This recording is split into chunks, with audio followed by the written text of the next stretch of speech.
Residencial Unimed Campos. Cuidado e assistência médica de qualidade em toda a rede própria a partir de R$ 109,53.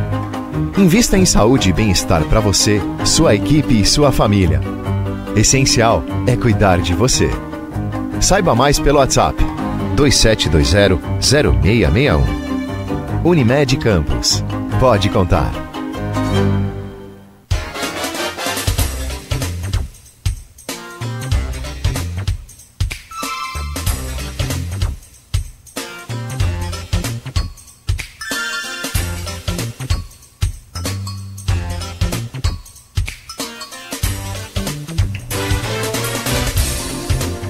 Sete horas e 58 minutos em Campos, de volta com o Folha no Ar, ao vivo aqui pela Folha FM, ao vivo em 98,3, ao vivo também em nossos canais aí nas redes sociais, tanto no Face, no YouTube, no Instagram.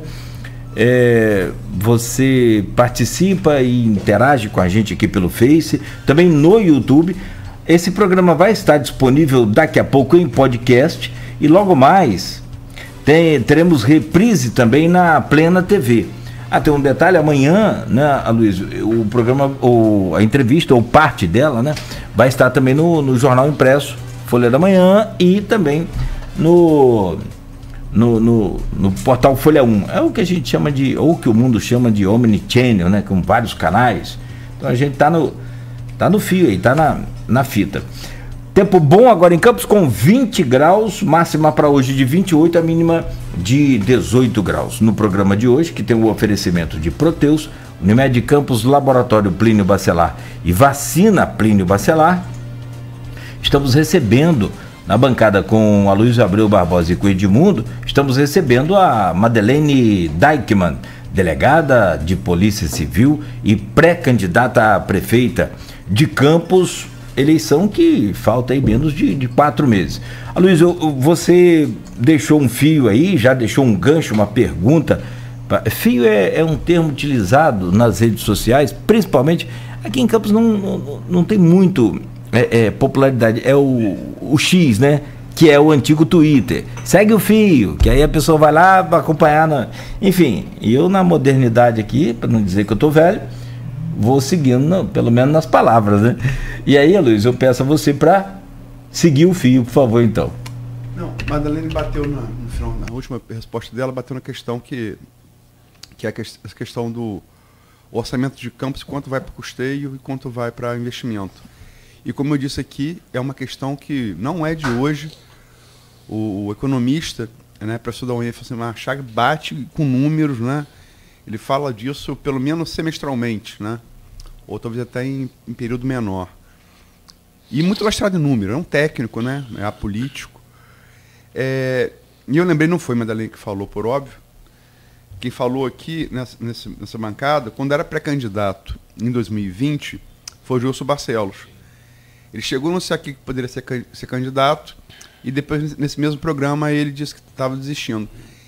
E ele aventou a possibilidade de... Que é falado, isso entra, sobretudo pelos liberais, quando isso entra em discussão, quando isso é tema de debate, na possibilidade de enxugar a máquina. É isso, logicamente, que interessa muita gente, porque o Campos é o município que tem como maior empregador a prefeitura. Né? Como é que você vê isso? Depende em que aspecto você está falando em enxugar a máquina. Eu acho que qualquer gestor de qualquer núcleo, ele tem que ter um olho de enxugar a máquina. Enxugar a máquina significa buscar recursos e gastar o menos possível naquilo que é possível, obviamente. Né?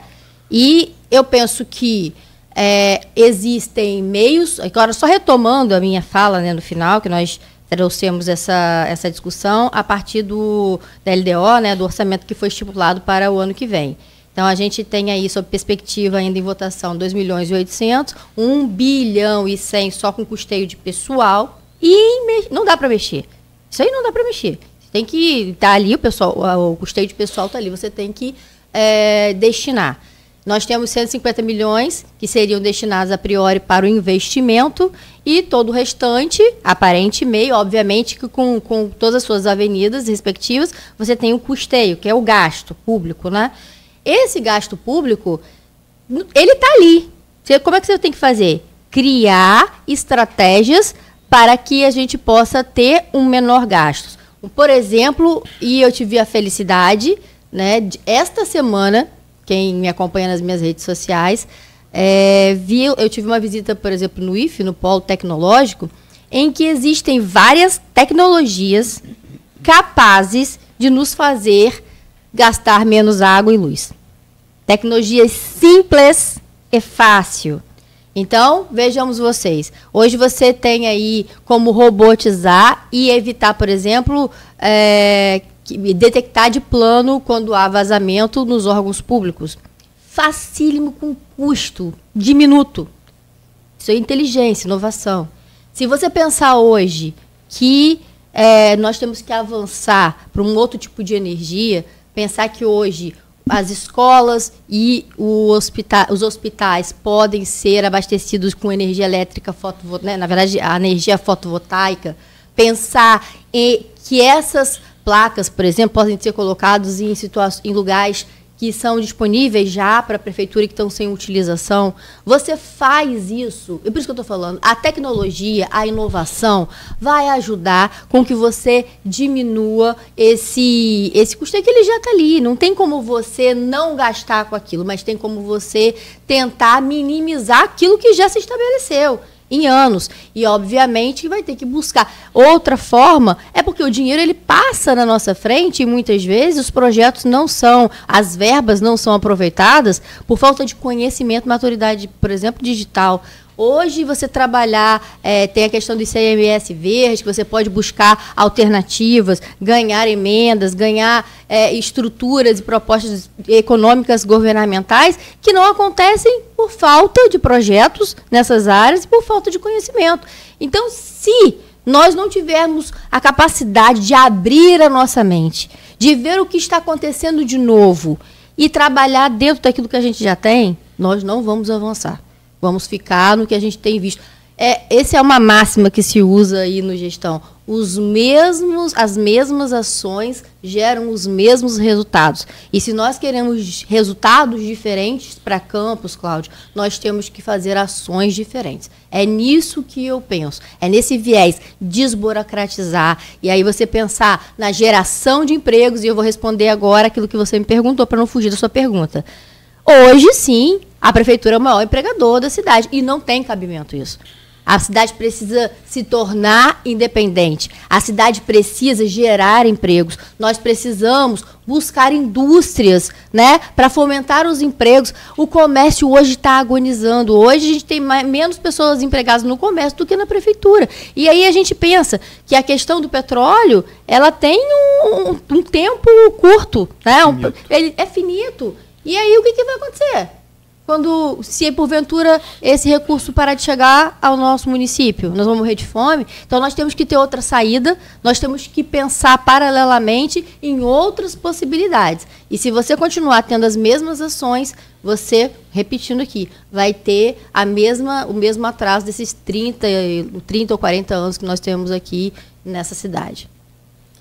Madeleine, a gente está falando aqui sobre o papel do Estado, o tamanho do Estado, né? A prefeitura, nós vivemos em cidades, não vivemos em estado, né?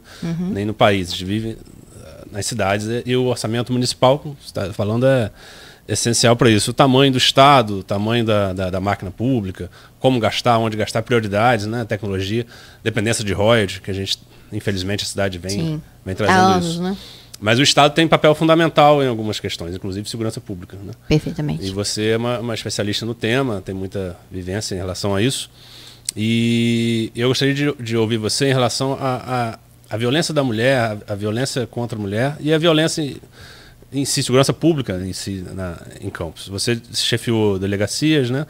Mas você queria uma visão mais ampla, né? Porque é diferente você pensar a cidade, né? Enquanto segurança pública. Sim. Existe a relação com o Estado, né? Que é o ente que cuida da segurança pública. O município não é não é gestor essencialmente, cuida da guarda e tal. Claro que cuida das questões cotidianas, mas a segurança pública está em outras questões. E eu queria ouvir você em relação a isso, em relação a como você pensa mais amplo, de forma mais ampla, essa questão. Em suma, é como que a minha experiência na segurança pode ajudar na minha experiência como governo. Mais uma questão, a gente tem em Campos dois dados bastante alarmantes.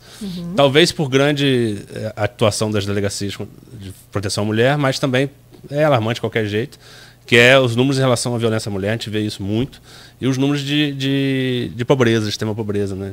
Campos também tem números bastante alarmantes. Isso tudo tem relação com o tamanho do Estado também. O Estado precisa agir em alguns pontos, inclusive esses, né?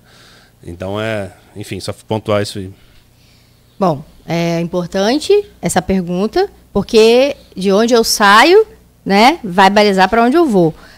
E aí eu quero me permitir aqui, a Luísa, Edmundo, o Cláudio, falar um pouquinho da minha experiência, né, como gestora, nesses 16 anos de polícia. Como eu falei aqui no começo da entrevista, eu sou delegada de Polícia Civil há 16 anos, passei no concurso com 26 anos, eu fui a delegada mais nova à época da Polícia Civil, quando eu entrei. É óbvio que agora tem uns mais novos que eu, mas na época eu fui a delegada mais nova. E desde sempre, quando eu entrei, você imagina que com 26 anos, eu até usava aparelho nos dentes ainda, eu entrei na delegacia, havia a desconfiança, obviamente, né? Não só por ser mulher, mas por ser jovem na época. E todas essas desconfianças, como eu falei para vocês, elas foram tombadas definitivamente a partir de resultados. Então, eu sempre fui uma gestora com focos em resultados. Não estou falando isso aqui para o futuro. Isso já é parte da minha história de vida. E aí eu posso trazer, por exemplo, aqui, vou trazer, nem vou falar do Rio, porque eu fiquei 4 anos, né, trabalhando em áreas conflagradas, de risco, no Rio de Janeiro, combati milícia lá no Rio de Janeiro, fui ameaçada em Piedade por combater a milícia, quando subi morro, enfim. Mas eu quero falar de gestão mesmo, de resultado para a sociedade. Vamos falar aqui mais quando eu volto aqui para a nossa região. Minha primeira titularidade como delegada de polícia foi em São João da Barra. Em São João da Barra, quando nós chegamos, existia uma grande desconfiança da população de São João da Barra em relação à polícia. E você sentia dificuldade, as pessoas olhavam a gente meio de lado, sabe? Era um clima estranho. E aí, meu marido que está aqui, Cristiano Deichmann, na época era chefe de operações da delegacia, nem éramos casados, nem tínhamos filho. Então, o que a gente fazia? Trabalhava. A gente começou, inclusive com trabalho junto ao judiciário, fazendo pedidos de busca e apreensão, e aí fizemos grandes prisões inicialmente de traficantes, e aí depois a gente começou a prender homicidas. A gente prendia tanto, eu vou chegar para dizer, não é? Você lembra dessa época? A gente prendia tanto, era de manhã, de tarde, final de semana, feriado. E o que aconteceu? A população começou a acreditar no trabalho da Polícia Civil de uma forma que, no final, a população se tornou o principal braço de apoio da polícia. Então, acontecia um homicídio na comunidade, lá, vamos falar de São João da Barra, mas assim, numa comunidade. E aí, o que acontecia? Diz que denúncia na hora, saiu daqui, fugiu. No final, São João da Barra chegou a resolver, em janeiro de 2014, mais homicídios do que a própria Delegacia Especializada de Homicídios do Rio de Janeiro naquele mês. Então, o que eu quero te dizer? Isso é gestão, gente. Você chegar, né, iluminar uma equipe que estava triste, a equipe que já estava lá, né? Precisei, né, como líder, inspirar aquela equipe. Trabalhar primeiro, porque eu não pedi apoio da população primeiro. Primeiro eu mostrei trabalho. A população abraçou. Inclusive, ali vem o meu primeiro chamado para a política.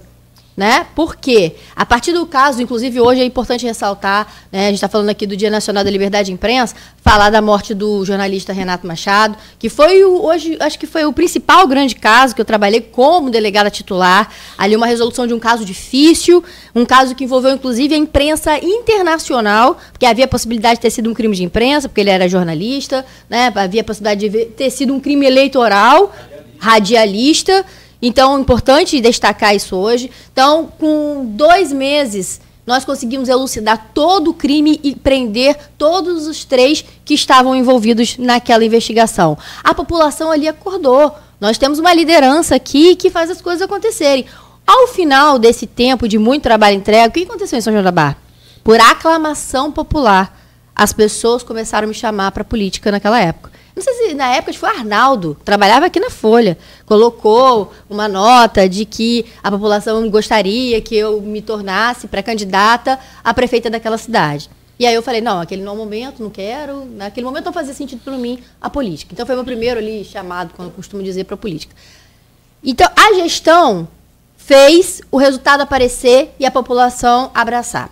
E aí depois disso saí dali, vim para Campos, fiquei um tempo na 134, fui ter um período, né, mais sabático para ter os meus filhos, cuidar dos meus filhos. Depois fomos para 146, né, doutor Pedro Emílio titular, eu assistente dele, Cristiano também sempre atuando junto ali.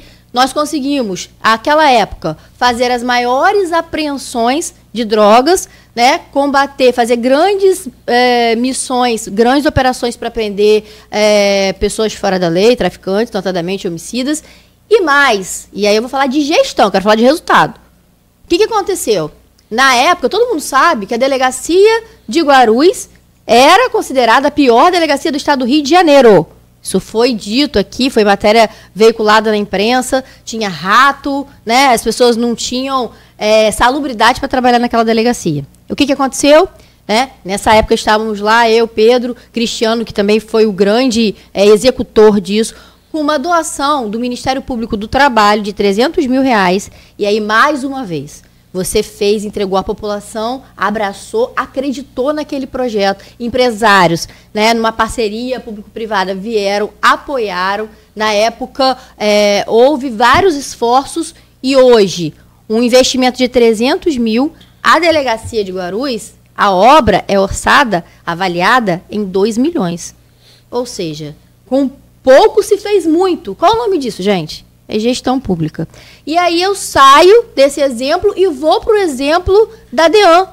Quando eu resolvi assumir, eu já tinha esse pedido para assumir a DEAN em 2020, antes disso, mas em 2022, né, eu senti que estava na hora de eu assumir essa missão com as mulheres, que eu já fazia isso, né, nas redes sociais, já cuidava de mulheres na parte emocional, algo que eu ainda gosto muito de fazer. É um outro lado da minha vida, que é da humanização, do cuidado, que é muito especial para mim. E quando eu assumo a DEAN, eu olhei para a DEAN e falei, olha, a DEAN tem uma equipe sensacional. É uma das melhores equipes, eu posso afirmar isso, de combate ao enfrentamento da violência da mulher no estado do Rio de Janeiro inteiro. A gente já tinha uma excelente equipe, mas uma equipe que estava cansada. Porque não é fácil, gente, atender mulher de violência doméstica, porque é uma carga emocional muito grande. E aquela equipe estava realmente cansada, e eu também percebia que as mulheres queriam fazer a denúncia, mas tinham medo ou não acreditavam que aquilo poderia chegar a um bom êxito no final. E a partir dali, nós tivemos um trabalho, um olhar voltado para a humanização do atendimento. E essa humanização passou, seja por conseguir, e aí eu falo aqui, mais uma vez gestão, mais uma vez batemos a porta do Ministério Público Federal, conseguimos botar ar-condicionado para espera, as mulheres ficaram lá embaixo, né, a nossa delegacia nos altos, esperando por tempo, ali no calor, sem água, conseguimos, com essas parcerias, dessa melhoria, conseguimos criar 2 núcleos, um de núcleos de crimes de menor potencial ofensivo, que a pessoa poderia marcar a hora para ser atendida na hora que ela quisesse. Isso facilitou muito tirar aquela contingência de pessoas que ficavam esperando. Fizemos o núcleo de crimes sexuais, ou seja, as pessoas que foram vítimas de crimes sexuais, que é um crime mais delicado, elas também seriam atendidas num ambiente reservado, preferencialmente por mulheres, né? Porque na DEAN nós temos também homens como policiais, e não tem como você fugir disso, porque a gente atende mulheres, mas a gente prende homens, então tem que ter homens na equipe, mas a gente sabe que o crime sexual para a mulher é um pouco mais delicado, então criamos esse núcleo especial. O que aconteceu? E outra coisa, me comprometi pessoalmente em fazer palestras. Era em escola, vim aqui muitas vezes falar de violência, todos os mecanismos em que eu era acionada, eu ia para lá para fazer essa instrução. Resultado disso, gente, com trabalho sério, com pequenos ajustes, com a mesma equipe, nós conseguimos. Em um ano que foi o tempo, né? Um ano e um pouco, mais de um ano, que eu fiquei à frente da DEAN, conseguimos aumentar em 90%, pouco mais de 89%, de atendimento, de ampliação do atendimento às mulheres. Aí você vai dizer, porque o crime cresceu? Claro que não, gente. O crime está aí, está acontecendo, infelizmente, e é muito ainda, é muito grande o número de mulheres que são vítimas de violência. Mas essa instrução, esse incentivo, né, fazer a mulher acreditar que ela poderia ser atendida, e principalmente as grandes prisões que começaram a ir várias vezes, vocês foram nossos parceiros, né, publicaram as nossas prisões, porque isso tem um trabalho educativo. E eu comecei a perceber que as mulheres começaram, elas mesmas nas redes sociais, menos um, e aquilo foi criando essa corrente do bem, e as mulheres começaram a incentivar umas às outras a denunciarem. Com isso, para resumir, em um ano, nós, da Delegacia, né, da Mulher de Campos, né, eu falo nós porque a equipe, né, eu estava como líder, mas a equipe, nos tornamos referência no estado de gestão, no Departamento Especializado de Atendimento às Mulheres.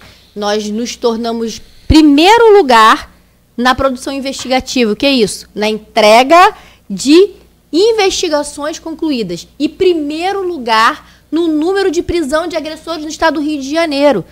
Esse é um número indiscutível de que a gestão apresenta resultados e que a população se agrada disso. Hoje, é o sucesso que é, né? Quando você falou assim, que a gente reclama do atendimento, o que eu ouço hoje na Justiça, com todo respeito, em todos os lugares que eu vou, caramba, eu fui lá, fui bem atendida, fui atendida de forma rápida, eu tenho ouvido isso nas ruas, e para mim isso é um orgulho, Cláudio, porque eu briguei muito por isso. Eu briguei por reduzir esse tempo de atendimento, eu briguei pelo atendimento humanizado das mulheres. Isso foi bem no começo. Essa pauta aí foi mais no começo. Porque essa foi uma grande pauta para mim, porque tudo que eu faço, ele tem esse viés da humanização. E eu acho que nós conseguimos esse êxito.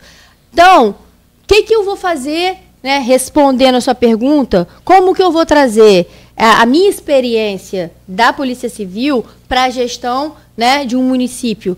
Como eu falei, a máxima que eu falei vai resolver. Se você tem bons resultados, você vai repercutir aquilo que deu certo. E o que deu certo? É trabalho, gente. Não tem outro nome, não. Comprometimento, trabalho. Saber do que você está fazendo, do que você está falando, aí eu volto aqui, ter planejamento, conhecimento dos números, ter um plano estratégico para atuar, ter pessoas credibilizadas que possam te ajudar com seriedade nessa administração e fazer o que precisa ser feito. Agora, dizer, eu tenho experiência, tenho 16 anos de experiência que deram certo, né? 16 anos, por onde nós passamos, nós deixamos um legado, uma história. E não vai ser diferente, né, se eleita for aqui nessa cidade. Você falou a questão do Estado é engraçado, porque se você falar em gestão, lógico, liderança tem em qualquer área humana. Sim. Liderança, por exemplo, você está falando aí de trazer isso para a gestão, acho que todo líder, né, toda pessoa que não é chefe é líder, essa diferença básica, isso é para qualquer cargo, qualquer gestão, qualquer exercício que você faça, né, na sua vida profissional. Agora, você não acredita que o Estado, nem sempre, se for de gestão, né, isso também foi discutido em relação a, não, essa é só gestão, né, o poder público ele exige uma certa flexibilidade maior em alguns sentidos, né? Nem sempre, por exemplo, existem calamidades, enchente, por exemplo. Sim. Você vai causar você vai precisar de um orçamento que você não tinha. E sua gestão, seu planejamento, ele vai literalmente por água abaixo. Sim. Então, assim, o poder público é muito mais difícil, digamos assim, né? Porque você lida com gente, né, de todo o município, né? Um município muito amplo, quando a gente está falando de Campos, né? São áreas bastante distantes e com fragilidade social. E aí você não acha que essa relação de gestão, de resultado, às vezes pode ficar comprometida quando você atua no poder público? Claro que todo campo vai ter gestão, mas você não acha que o poder público tem essa sensibilidade, às vezes, de você trazer Claro que isso? tem. Claro que tem. Mas o gestor, no mínimo, ele tem que pensar que ele tem que atuar como um bom gestor, né? Ele tem que ser um bom administrador. E isso vai passar, obviamente, pela criatividade. você vai ter que ajustar, não tem como você prever, eu não posso falar daquilo que ainda não existe no mundo, né? Mas daquilo que existe, eu tenho que tratar com seriedade. Agora, cada caso vai ser um caso, né? Quem imagina, por exemplo, no Rio Grande do Sul, uma calamidade naquelas proporções, como é que você vai pensar em algo nesse aspecto? E agora ele vai ter o quê? Que fazer, né, ajustes, conversar com pessoas, né, o governador do estado, o prefeito daquela cidade, resiliência, porque vai ser um momento muito difícil. Campos tem, né, relações bastante parecidas, a Sim. probabilidade de isso acontecer aqui é grande também. Exatamente. E outra coisa, você tem que prever. Prever, e aí a gestão passa por isso. E aí eu vou citar mais uma vez, tivemos agora no IFE, eu tive uma felicidade extrema de ter estado lá.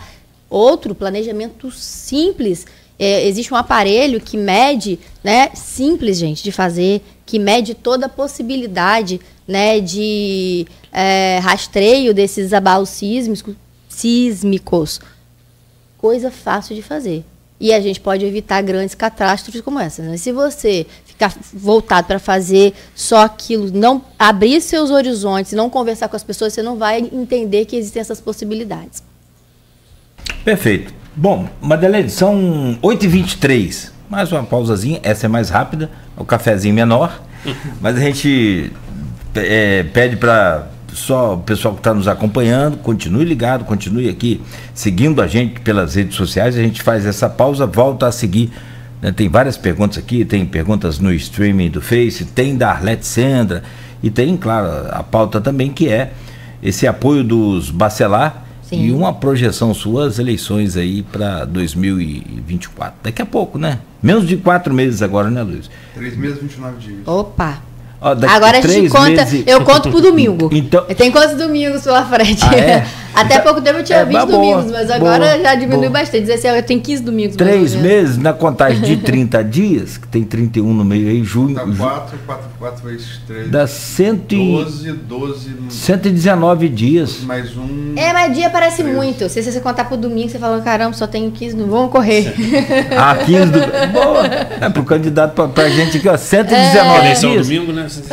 Parece que 119 é muito, não é não. É muito pouco. Não, e meses dá a impressão maior ainda, né? Não altera de acordo com 30, 31, né? Então tem alteração. Você já viu aquele esquema aqui, ó? Janeiro, fevereiro. Não, sim, mas aí para conta da alteração. Da alteração de dia. De mês para dia da alteração. Vai dar mais de 119. Vamos refazer essas contas aí. Esse mês, por exemplo, tem 30 dias. Julho tem 31. Agosto, 30. Setembro, 31. Esquece, conta em domingo que vai mais fácil. E domingo? Quando tem contadinho, coloca no Google. Lá tem um contadorzinho lá que você coloca. Vamos lá. Gente, são 8h25. A gente faz uma pausa rápida aqui no Folha no Ar. Volta já já com a Madeleine Deichmann. E, claro, com essas pautas todas que a gente falou, com essas perguntas e tal. E a gente volta no oferecimento de Proteus, Unimed Campos, Laboratório Plínio Bacelar e também de vacina Plínio Bacelar. Siga a Folha FM no Instagram,